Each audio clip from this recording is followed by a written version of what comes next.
जिस पास बैठिया सोहिए सबना दावे। जिस पास बैठिया सोहिए सबना दावे साहो। मंगर माहे सोहंदिया हर पिरसंग बैठड़िया। तिनकी शोभा क्या गणी जे साहिब मिलड़िया। तन मन मोलिया राम सो संग साध सहेलड़िया। साध जना ते बाहरी रहन एक लड़िया। तिन दुख न कबू उतरै से जम कै वस पड़िया। जिनी राव्या प्रभ अपना से दिसन नित खड़िया। रतन जवे हर लाल हर कंठ तिना जड़िया। नानक वांछै धूड़ तना प्रभ सरणी दर पड़िया। मंगर प्रभ आराधना महुड़ न जन्म मड़िया। वाहिगुरु जी का खालसा वाहिगुरु जी की फतेह। पतित पावन गरीब नवाज दस गुरु साहबान दी हिरदा स्वरूप पवित्र बाणी धन गुरु ग्रंथ साहिब पातशाह जियां दी पवित्र पावन हजूरी अंदर सुशोभित हो रही गुरु की संगत आप संगत ने सतगुरां दे दरबार दे अंदर बैठ के गुरबाणी दे कीर्तन दियां दातां प्राप्त कीतियां ने। अज आपां नूं मगर महीने दी संगरांद दा जो दिहाड़ा है वो प्राप्त होया। गुरु अर्जन देव महाराज जियां ने गुरबाणी लिखी है। गुरु ग्रंथ साहिब दे विच बाणी दा नाम है 12 माह। माह नाम महीने दा है, 12 गिनती है, 12 महीनों का उपदेश। ते ओ जिहड़े महीने हन चेतर तो शुरू हो जांदे अते फगण दा अखीरला महीना मन्निया जांदा है। गुरु अर्जन देव महाराज जियां दे कोल बेअंत संगतां आउंदियां मत्था टेकदियां दर्शन करदियां। एक दिन एक पंडित विद्वान बहुत ज़्यादा शास्त्र पढ़िया होया वेद पढ़िया होया काशीपुरी तो पढ़ के बड़ी विद्वता लैके आया। अपनी विद्या के मुताबक कथा तो करता है पर इसकी कथा बहुते लोग सुनते नहीं। उसका कारण ये सी भी विद्या का मान है हंकार है तो रस नहीं है स्वाद नहीं आता कथा दे। जिन्ना चिर स्वाद नहीं आवेगा आनंद नहीं आवेगा बैठिया नहीं जाएगा। कथा करदा जरूर है पर इसकी कथा नूं बहुता कोई सुनता नहीं है। हौली हौली कथा इहदे कोल आउणी बंद हो गई। एक दिन गुरु अर्जन साहब के दरबार में आया जदों मत्था टेकिया तो की वेखदा भी बेअंत संगतां महाराज दे कोल बैठियां होईयां ते सतगुरु जी उन्हां नूं उपदेश दिंदे। इस पंडित विद्वान ने महाराज नूं बेनती की महाराज मैं भी बहुत ज़्यादा विद्या पढ़िया होया हाँ पर मेरी कथा नूं सुनदा नहीं कोई। जे तुसीं मैनूं थोड़ा बहुता ही समा दे दिओ मैं कुछ समा इत्थे बैठ के परमेश्वर की प्राप्ति की कथा जिहड़ी है सरवण करवावां करांगा। वेदां शास्त्रां दा जो उपदेश है मैं तुहाडे कोलों कुछ नहीं लवांगा। संगत जिहड़ा मेरा मान सन्मान करेगी मैं उस दे नाल ही अपना गुजारा करांगा। गुरु अर्जन साहब पातशाह महाराज जी ने उस वेले जानिया कि शरण विच आया संगत विच आया और इसने परमात्मा की ही सिफत करनी है। महाराज ने समा दे दिता कहन लगे भाई इस समय दीवान सजदा संगत बैठती है तू आ जाया कर और कथा व्याख्यान करके सुनाया कर। इसने आ जाना कथा व्याख्यान करना सुनाना संगतां ने सुन के इसनूं जिन्ना भी कोई दे सकदा शरधा मुताबक माया भेंट करनी। काफ़ी समा जो लंघ गया करदियां करदियां चंगा गुजारा जो बंदे का चल पैंदा फिर बंदे नूं माड़े दिन भुल जाते। माड़े दिन उन्ना चिर याद रहिंदे जिन्ना चिर मुसीबत विच फसिया रहिंदा। ਜਬ ਕਿਛ ਪਾਏ ਤਬ ਗਰਭ ਕਰਤ ਹੈ। ਇਹ ਬਾਣੀ ਦਾ ਫਰਮਾਨ ਹੈ। ਜਦੋਂ ਕੋਈ ਵੀ ਚੀਜ਼ ਮਿਲ ਜਾਵੇ, ਭਾਵੇਂ ਪੈਸਾ ਹੈ, ਭਾਵੇਂ ਬਲ ਹੈ, ਭਾਵੇਂ ਮੁਰਾਤਬਾ ਹੈ, ਕੋਈ ਡਿਗਰੀ ਹੈ, ਕੋਈ ਨੌਕਰੀ ਹੈ, ਉਸ ਵੇਲੇ ਬੰਦਾ ਭੁੱਲ ਜਾਂਦਾ ਮੈਂ ਕਿੱਥੋਂ ਸ਼ੁਰੂ ਹੋਇਆ ਜਾਂ ਮੈਂ ਪਹਿਲਾਂ ਕੀ ਸੀ।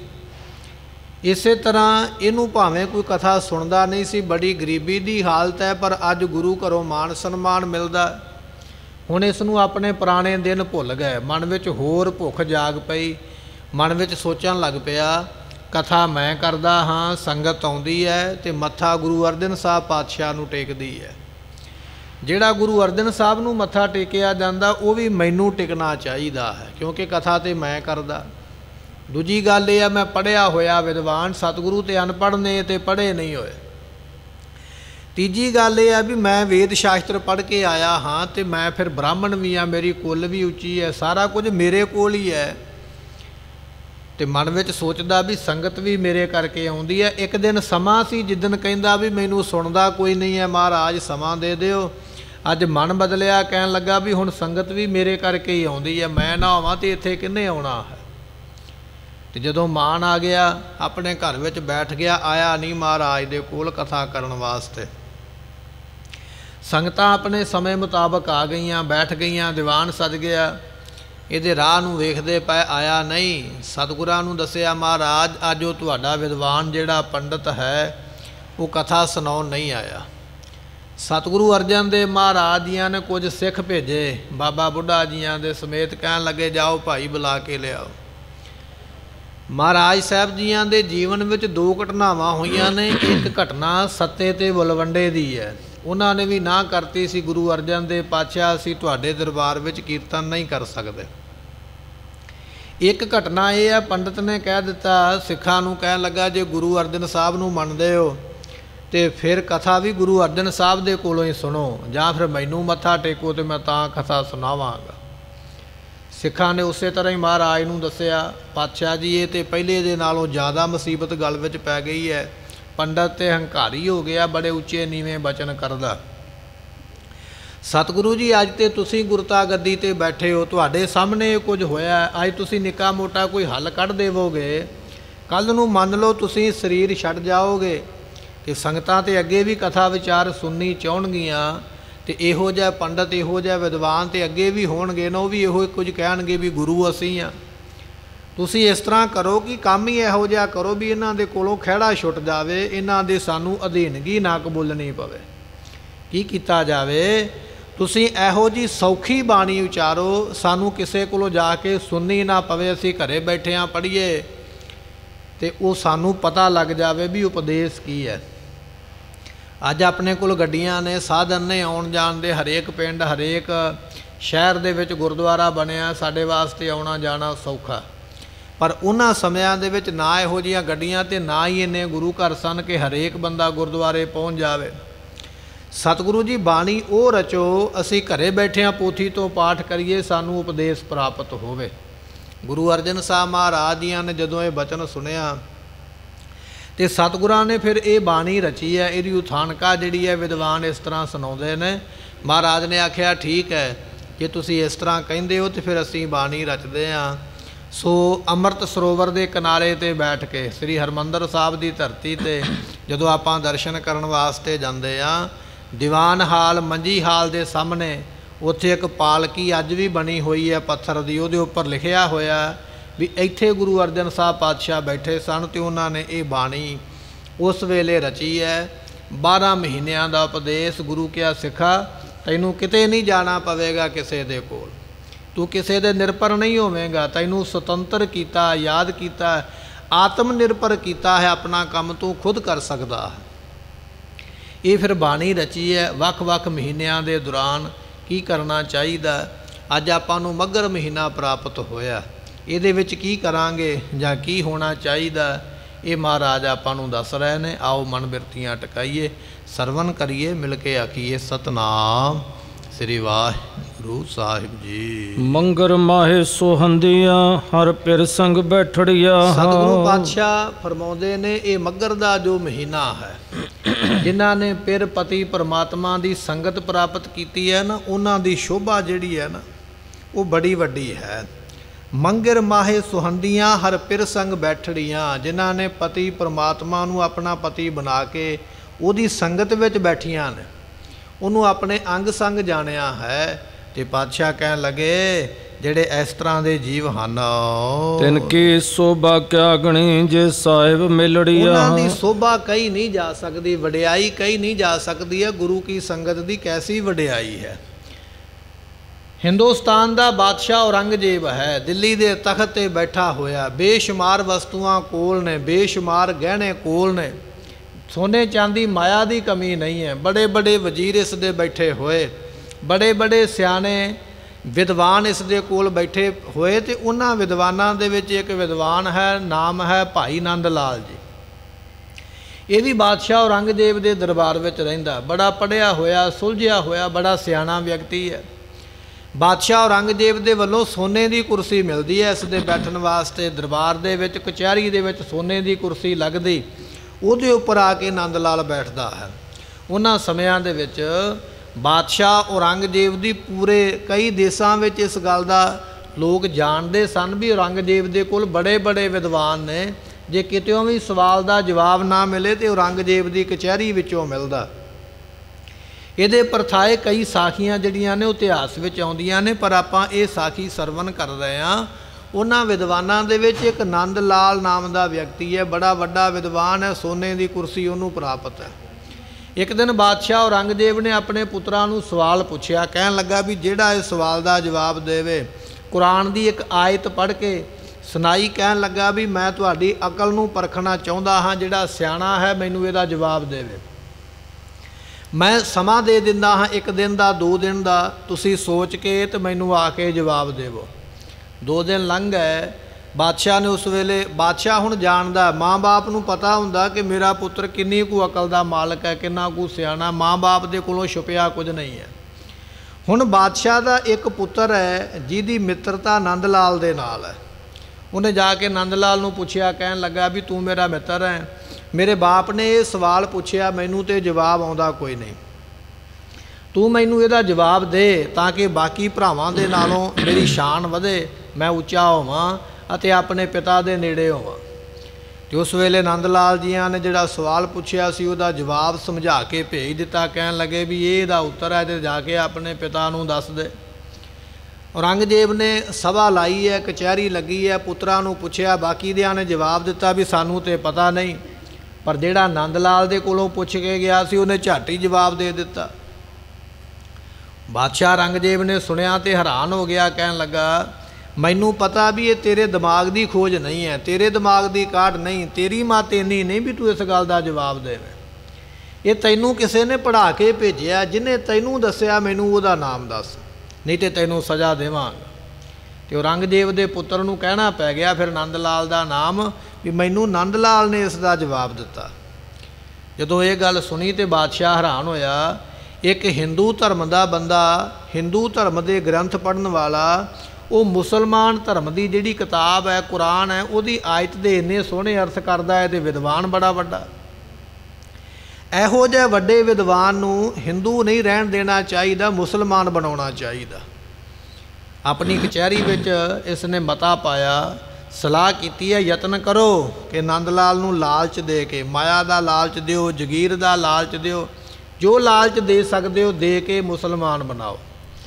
ਨਹੀਂ ਬਣਦਾ ਤੇ ਡਰ ਦੇ ਕੇ ਬਣਾਓ, ਜੇ ਫਿਰ ਵੀ ਨਹੀਂ ਬਣਦਾ ਤੇ ਕਤਲ ਕਰ ਦਿਓ, ਫਿਰ ਹਿੰਦੂ ਵੀ ਇਹ ਰਹਿ ਨਹੀਂ ਸਕਦਾ ਹੈ।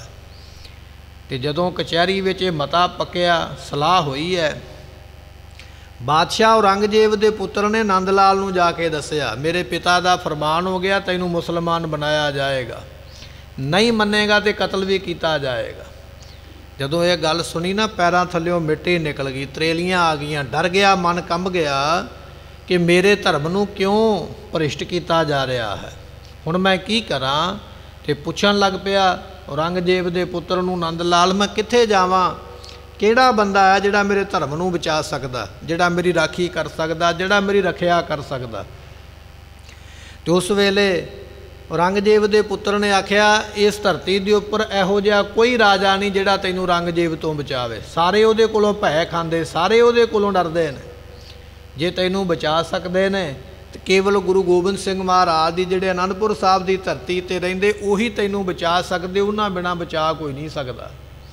ਜੇ ਤੂੰ ਉੱਥੋਂ ਤੱਕ ਪਹੁੰਚ ਕਰੇ, ਉਹਨਾਂ ਦੀ ਸ਼ਰਨ ਗ੍ਰਹਿਣ ਕਰ ਲਵੇਂ ਤੇ ਫਿਰ ਤੇਰੀ ਰੱਖਿਆ ਹੋਵੇਗੀ।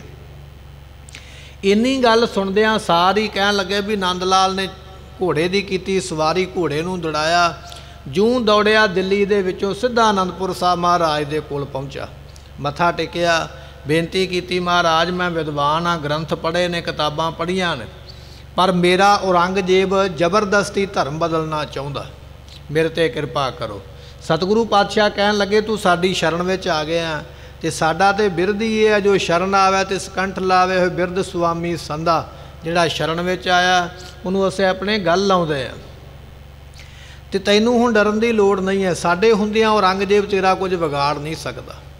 ਭਾਈ ਨੰਦ ਲਾਲ ਜੀ ਸਤਿਗੁਰਾਂ ਦੇ ਕੋਲ ਰਹਿਣ ਲੱਗ ਪਏ, ਸਿੱਖਾਂ ਦਾ ਜੀਵਨ ਵੇਖਦੇ ਨੇ, ਅੰਮ੍ਰਿਤ ਵੇਲੇ ਉੱਠਦੇ, ਇਸ਼ਨਾਨ ਕਰਦੇ, ਬਾਣੀ ਪੜ੍ਹਦੇ, ਸੇਵਾ ਕਰਦੇ।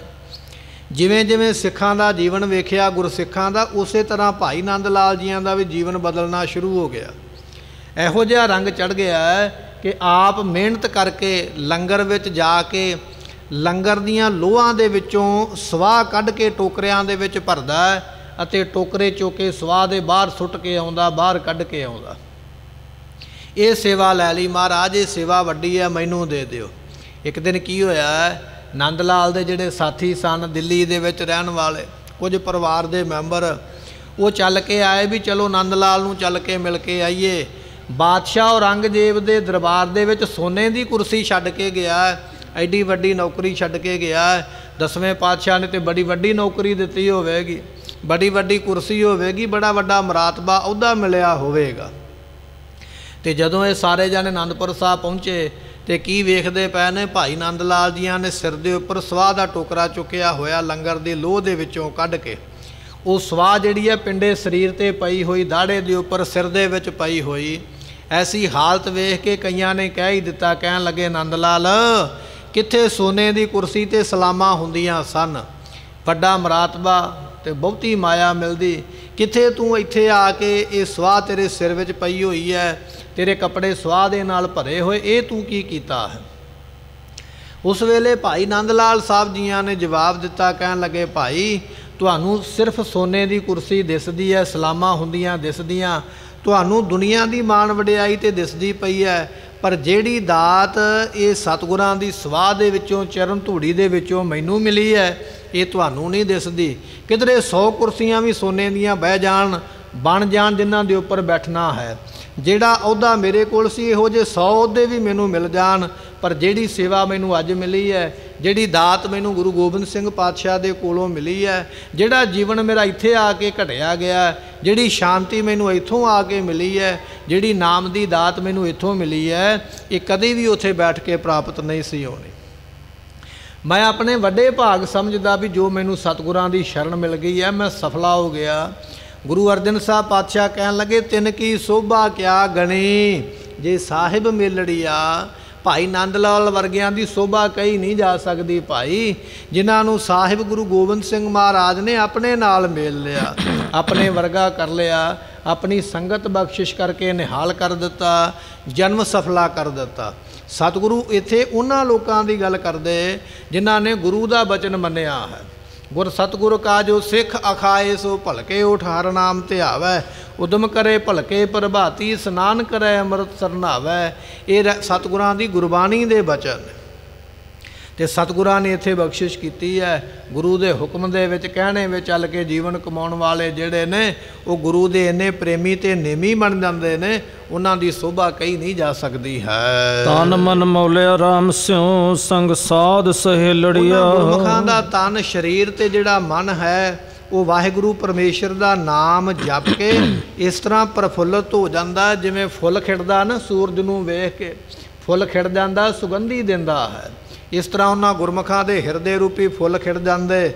ਗੁਰੂ ਦੇ ਦਰਸ਼ਨ ਕਰਕੇ ਤਨ ਮਨ ਮੌਲਿਆ ਰਾਮ ਸਿਓ ਸੰਗ ਸਾਧ ਸਹੇਲੜੀਆਂ, ਜਿਨ੍ਹਾਂ ਨੇ ਸੰਤਾਂ ਨੂੰ, ਸਾਧੂਆਂ ਨੂੰ ਆਪਣੀਆਂ ਸਹੇਲੀਆਂ ਬਣਾਇਆ ਹੈ, ਜਿਨ੍ਹਾਂ ਨੇ ਸਾਧੂਆਂ ਨੂੰ ਆਪਣੇ ਮਿੱਤਰ ਬਣਾਇਆ ਹੈ। ਮਹਿਮਾ ਸਾਧੂ ਸੰਗ ਕੀ। ਸੋ ਮਹਾਰਾਜ ਜੀਆਂ ਦਾ ਬਚਨ ਆਪਾਂ ਪੜ੍ਹਦੇ ਹਾਂ, ਸੁਣੋ ਮੇਰੇ ਮੀਤਾ, ਐ ਮੇਰੇ ਮਿੱਤਰੋ, ਸਾਧੂ ਦੇ ਸੰਗ ਦੀ ਮਹਿਮਾ ਬੜੀ ਵੱਡੀ ਹੈ। ਸੋ ਸਤਿਗੁਰੂ ਪਾਤਸ਼ਾਹ ਜੀ ਨੇ ਸ਼ਬਦ ਦੇ ਵਿੱਚ ਬਚਨ ਕੀਤੇ, ਪਿੰਗਲ ਪਰਬਤ ਪਾਰ ਪਰੇ ਖਲ ਚਤੁਰਬ ਕੀਤਾ। ਜੇ ਪਿੰਗਲੇ ਉੱਪਰ ਵੀ ਕਿਰਪਾ ਹੋ ਜਾਵੇ ਨਾ, ਜਿਹਦੀਆਂ ਲੱਤਾਂ ਨਹੀਂ ਕੰਮ ਕਰਦੀਆਂ, ਉਹ ਵੀ ਪਰਬਤਾਂ ਨੂੰ ਪਾਰ ਕਰ ਜਾਂਦਾ। ਐਸੀ ਮਹਿਮਾ ਸੰਗਤ ਦੀ ਹੈ। ਜਿਹੜਾ ਖਲ ਮੂਰਖ ਹੈ ਉਹ ਵੀ ਚਤੁਰ ਤੇ ਸਿਆਣਾ ਹੋ ਜਾਂਦਾ, ਸੰਗਤ ਦੀ ਮਿਹਰ ਹੋ ਜਾਵੇ ਤੇ।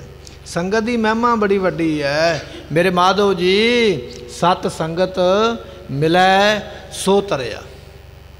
ਸੰਗਤ ਕਾ ਗੁਣ ਬਹੁ ਅਧਿਕਾਈ, ਪੜ ਸੂਆ ਗਣਕ ਉਧਾਰੇ। ਸੰਗਤ ਦਾ ਗੁਣ ਏਡਾ ਵੱਡਾ ਕਿ ਗਣਕਾਂ ਵਰਗਿਆਂ ਦਾ ਉਧਾਰ ਹੋ ਗਿਆ ਸੰਗਤ ਕਰਕੇ। ਇਹ ਸੰਗਤ ਦੀਆਂ ਦਾਤਾਂ ਹਨ ਜਿਹੜੀਆਂ ਪ੍ਰਾਪਤ ਹੁੰਦੀਆਂ। ਪਾਤਸ਼ਾਹ ਮਹਾਰਾਜ ਸਾਹਿਬ ਜੀ ਕਹਿਣ ਲੱਗੇ, ਭਾਈ ਜਿਨ੍ਹਾਂ ਨੂੰ ਪੂਰੇ ਕਿਸੇ ਗੁਰੂ ਸਿੱਖ ਦੇ ਨਾਮ ਜਪਣ ਵਾਲੇ ਸਾਧੂ ਦੀ ਸੰਗਤ ਪ੍ਰਾਪਤ ਹੋਈ ਹੈ, ਉਹਨਾਂ ਦਾ ਤਨ ਤੇ ਮਨ ਖਿੜ ਜਾਂਦਾ ਹੈ, ਜਿਸ ਤਰ੍ਹਾਂ ਫੁੱਲ ਖਿੜ ਜਾਂਦਾ ਸੂਰਜ ਨੂੰ ਵੇਖ ਕੇ। ਜਾਂ ਮੌਲਿਆਂ ਤੋਂ ਭਾਵ ਹੁੰਦਾ ਜਿਨ੍ਹਾਂ ਨੇ ਪਰਮੇਸ਼ਰ ਦੇ ਨਾਮ ਨੂੰ ਤਨ ਮਨ ਦੇ ਨਾਲ ਜਪਿਆ ਹੈ। ਅਸੀਂ ਕੇਵਲ ਤਨ ਦੇ ਨਾਲ ਜਪਦੇ ਹਾਂ, ਸਰੀਰ ਕਰਕੇ ਜਪਦੇ ਹਾਂ, ਸਰੀਰ ਕਰਕੇ ਤੇ ਬਾਣੀ ਪੜ੍ਹਦੇ ਹਾਂ। ਮਨ ਕਦੋਂ ਉਡਾਰੀ ਮਾਰ ਜਾਂਦਾ ਪਤਾ ਹੀ ਨਹੀਂ ਲੱਗਦਾ ਹੈ, ਮਨ ਨਹੀਂ ਵਿੱਚ ਜੁੜਿਆ। ਪਰ ਜਿਨ੍ਹਾਂ ਨੇ ਤਨ ਕਰਕੇ, ਜਿਨ੍ਹਾਂ ਨੇ ਮਨ ਕਰਕੇ ਉਹਦੇ ਨਾਮ ਨੂੰ ਉਚਾਰਿਆ ਹੈ, ਭਾਈ ਉਹ ਤੇ ਫਿਰ ਗੁਰਮੁਖ ਜਿਹੜੇ ਨੇ ਸਾਧੂ ਬਣ ਗਏ। ਐਸੀ ਉਹਨਾਂ ਦੀ ਮਹਿਮਾ ਹੁੰਦੀ ਹੈ। ਸਾਧ ਜਨਾਂ ਤੇ ਬਾਹਰੀ ਸੇ ਰਹਿਣ ਏਕੇ ਲੜੀਆ। ਜਿਹੜੇ ਲੋਕ ਸਤ ਸੰਗਤ ਤੋਂ ਬਾਹਰ ਹੀ ਰਹਿੰਦੇ ਨੇ, ਸਤ ਸੰਗਤ ਵਿੱਚ ਸਾਰੇ ਨਹੀਂ ਆਉਣਾ ਚਾਹੁੰਦੇ। ਕਈਆਂ ਨੂੰ ਸੰਗਤ ਚੰਗੀ ਵੀ ਨਹੀਂ ਲੱਗਦੀ ਹੈ। ਸੰਗਤ ਵਿੱਚ ਬੈਠਣਾ, ਸੰਗਤ ਵਿੱਚ ਬੈਠ ਕੇ ਨਾਮ ਸੁਣਨਾ, ਜਪਣਾ, ਇਹ ਭਾਗਾਂ ਦੀ ਨਿਸ਼ਾਨੀ ਹੈ। ਵੱਡ ਭਾਗੀ ਹਰ ਸੰਗਤ ਪਾਵੈ, ਭਾਗਹੀਨ ਭ੍ਰਮ ਚੋਟਾਂ ਖਾਵੈ। ਸੰਗਤ ਵੱਡਿਆਂ ਭਾਗਾਂ ਨਾਲ ਮਿਲੀ ਹੈ। ਜਿਹਦੇ ਵੱਡੇ ਭਾਗ ਨਹੀਂ, ਸੰਗਤ ਵਿੱਚ ਆਇਆ ਨਹੀਂ ਜਾਂਦਾ ਹੈ। ਸਾਧ ਜਨਾਂ ਤੇ ਬਾਹਰੀ, ਜਿਹੜੀਆਂ ਜੀਵ ਇਸਤਰੀਆਂ ਸਤ ਸੰਗਤ ਤੋਂ ਬਾਹਰ ਹੀ ਰਹਿੰਦੀਆਂ, ਪਰੇ ਰਹਿੰਦੀਆਂ, ਦੂਰ ਰਹਿੰਦੀਆਂ, ਸੇ ਰਹਿਣ ਅਕੇਲੜੀਆਂ, ਉਹ ਇਕੱਲੇ ਹੀ ਰਹਿ ਜਾਂਦੇ। ਇਸ ਦੁਨੀਆ ਦੇ ਵਿੱਚ ਵੀ ਉਹਨਾਂ ਦਾ ਸਾਥ ਕੋਈ ਨਹੀਂ ਦਿੰਦਾ, ਅਤੇ ਜਦੋਂ ਸਰੀਰ ਛੱਡ ਕੇ ਪਰਲੋਕ ਨੂੰ ਜਾਣਗੇ ਉੱਥੇ ਵੀ ਉਹਨਾਂ ਦਾ ਸਾਥ ਕੋਈ ਨਹੀਂ ਦੇਵੇਗਾ। ਪਰ ਜਿਨ੍ਹਾਂ ਨੇ ਨਾਮ ਜਪਿਆ ਗੁਰਮੁਖੋ, ਨਾਮ ਇੱਥੇ ਵੀ ਉਹਨਾਂ ਨੂੰ ਇਕੱਲਿਆਂ ਨਹੀਂ ਰਹਿਣ ਦਿੰਦਾ, ਮਦਦ ਕਰਦਾ। ਤੇ ਪਰਲੋਕ ਦੇ ਵਿੱਚ ਵੀ ਜਹਾਂ ਤ੍ਰਿਖਾ ਮਨ ਤੁਝਿਆ ਕਰਖੈ, ਤਹ ਨਾਨਕ ਹਰ ਹਰ ਅੰਮ੍ਰਿਤ ਬਰਖੈ।